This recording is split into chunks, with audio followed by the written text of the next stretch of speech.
My name is Paul Moore. I'm 45 years old, a construction worker whose life hasn't gone the way I planned. A divorce, a failed business, and years of scraping by left me feeling like I missed my chance at something meaningful. Then last spring, fate intervened at a Marina auction.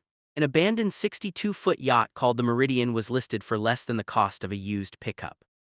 I bought it on impulse, believing I could slowly restore it, live aboard part-time, and finally honor a promise I made to my late father to scatter his ashes at sea one day. The next morning, I showed up with a toolbox and a sense of hope I hadn't felt in years. As soon as I stepped onto the dock, something felt wrong. Smoke drifted from the yacht's chimney. The smell of fresh coffee hung in the air. I heard laughter coming from below deck. My stomach dropped. I walked down the steps and froze. A blonde woman in her 50s stood there in a floral robe, coffee mug in hand, staring at me like I was the intruder. "Who are you?" she snapped. "I'm the owner of this yacht," I replied. She smirked. "That's funny because this is my home." Before I tell you what happened next, drop a comment with your city and local time. And if you enjoy HOA-style drama and revenge stories, make sure to subscribe, because this one goes places you won't expect. Her name was Karen Clark, a name that would haunt me for weeks. Moments later, her husband Tom emerged, chewing on half a sandwich and glaring like I'd broken into his house. Two kids followed Dylan, a teenage boy, and his younger sister Emily. Karen folded her arms and said casually, "We're not leaving. This yacht falls under HOA authority, and as HOA president I decide who stays."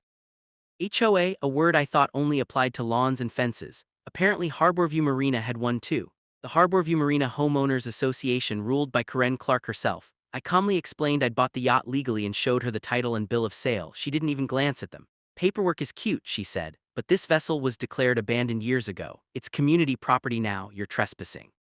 I stood there stunned. "I bought it. It's registered with the state." Karen smiled smugly. "You'll need approval from the dock committee. Until then, leave. You're making my family uncomfortable." Tom stepped closer and grunted, "You heard her." 10 minutes later, Marina security arrived, not police, just HOA contractors. They told me to comply and leave while ownership was under review. Their orders came directly from Karen. I left shaking with anger, sleeping in my truck that night while strangers drank wine on my yacht under the dock lights. The next morning, an orange violation sticker was slapped on the hull. By noon, 3 more appeared. When I confronted the dock manager, Greg Parker, he sighed. "Karen controls everything here: leases, budgets, cameras. Cross her and life gets hard." He leaned closer and whispered, "Her husband used to work code enforcement. He still has connections." By afternoon, Karen escalated things. A safety notice with my photo labeled me a trespasser under investigation. Then came a Facebook post accusing me of trying to evict a family. Locals piled on, calling me a greedy monster. Days later, a sheriff's deputy, one of Karen's friends, warned me to stay away from the vessel due to an HOA affidavit. Meanwhile, HOA fines stacked up. $3,200 for ridiculous violations like aggressive posture and unauthorized presence. I couldn't touch my own yacht without risking arrest, so I watched. I recorded everything. Karen hosting parties, her family using my supplies, HOA members treating the Meridian like a floating resort. I documented it all.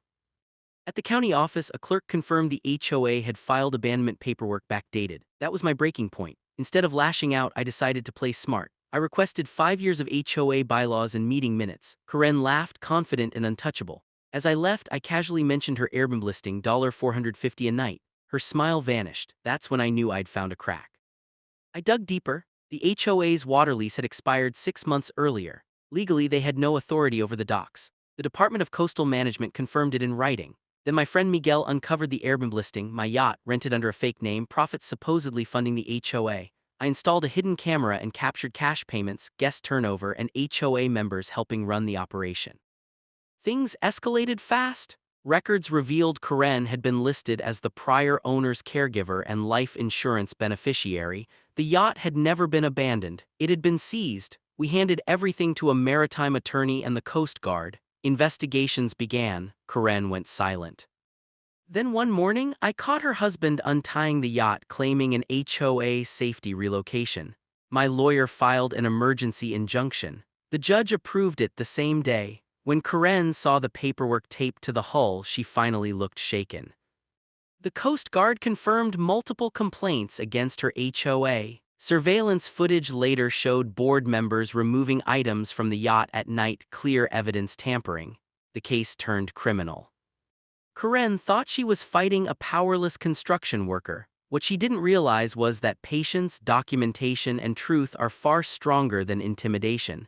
She wasn't just an HOA bully anymore, she was exposed, and the tide had finally turned.